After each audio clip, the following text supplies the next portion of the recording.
করবো খ্রিস্টান প্রিয় খারাপ দিক। আসুন আমরা শাস্ত্র থেকে দেখি। আমরা ৮ পদ থেকে আমরা পড়ি। আমি পড়ছি, আপনি আপনার বাইবেলে মেলাবেন। প্রথম রাজাবলী ১৭ অধ্যায় ৮ পদ থেকে। এখানে আমরা এলিওকে পাই। এলিও পেয়েছেন আপনার বাইবেলে? ওকে, আমি পাঠ করছি ৮ থেকে। পরে তাহার নিকটে সদাপ্রভুর এই বাক্য উপস্থিত হইল, তুমি ওঠো, সিদনের অন্তপাতি সারিফতে গিয়া সেখানে বাস করো।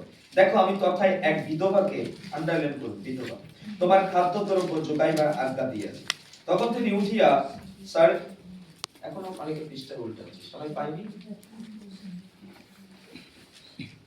ওকে, 10 পদ, আমি 10 পদ করছি। তখন তিনি উঠিয়া সারিফতে যাত্রা করিলেন, আর যখন সেই নগরের দ্বারে উপস্থিত হইলেন, দেখো সেই স্থানে এক বিধবা কাষ্ঠ কুড়াইতেছে। তিনি তাহাকে ডাকিয়া কহিলেন, বিনয় করি তুমি একটি পাত্রে করিয়া কিঞ্চিৎ জল আনো, আমি পান করিব।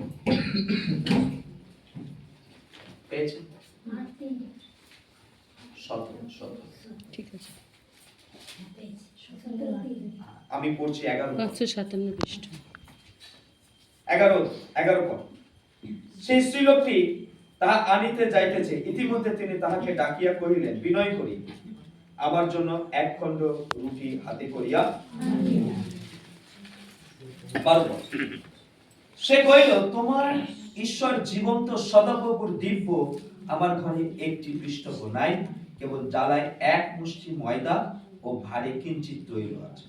আর দেখো আমি খান 2 কাষ্ঠ কুড়াইতেছি, তাহা লইয়া গিয়া আমার ও আমার ছেলেটির জন্য উহা পাক করিব, পরে আমরা তাহা খাইয়া মরিব। কেউজন বলেন তো কেন এটা বলছে? ওটা খেয়ে আমরা মরব? কারণ আর কিছু ছিল না ঘরে, ওইটুকুই ছিল। মানে পরের দিন নেক্সট কি খাবে সে জানে না। এক্স্যাক্টলি, পরে আর কি খাবে সে জানে না, সেজন্য বলছে এটা খেয়ে পরে আমরা না খেয়ে মারা যাব। অর্থ হচ্ছে এটা, না খেয়ে মারা যাব। অভিযোগ।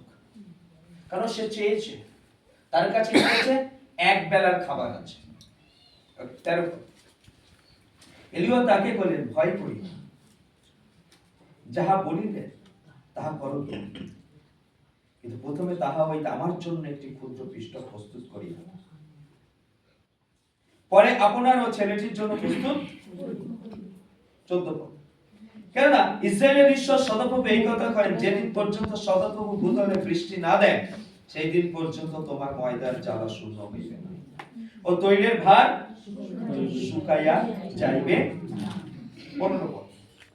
তাতে সে গিয়া এলিয়ের বাক্য অনুসারে করিল, আর সে এলিও এবং সেই স্ত্রী লোকের পরিজনকে অনেক দিন পর্যন্ত ভোজন করিল। কতদিন পর্যন্ত? অনেক দিন পর্যন্ত। অল্প একটু ছিল, আর যত নিচ্ছে তত বাড়ছে। 16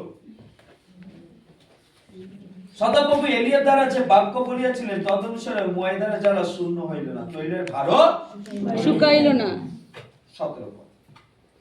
এই সকল ঘটনার পরে সেই স্ত্রীলোকের সেই গৃহ স্বামিনীর পুত্র পীড়িত হইলেন, এবং তাহার পীড়া এমন উৎকৃষ্ট হইল যে তার শরীরে আর শ্বাসবায়ু। খারাপ দিনটা কি এই প্যাসেজ? ঈশ্বর দিনের পর দিন, লেখা আছে অনেক দিন, মেবি 1 মাস, মেবি 6 মাস, দিনের পর দিন ঈশ্বরের মহিমা দেখেছে। সে আটা নিচ্ছে, সে তৈল নিচ্ছে। লেখা আছে পরিজন সবাই খেয়েছে, 2 জন নয়, এলিও 3 জন নয়, লেখা আছে তার পরিজন সবাই খেয়েছে। কিন্তু যত নিচ্ছে দিনের পর দিন সেটা শেষ হচ্ছে না। হালেলুয়া। বিধবা নারী সর্বদা তার জীবনে মিরাকেল, অনুগ্রহ সর্বদা দেখছে, কিন্তু তারপরে কি হয়েছে? মারা গেছে, অসুস্থ হয়েছে, মারা গেছে। রাইট? হ্যালো, ইয়েস, এটাই তো লেখা আছে।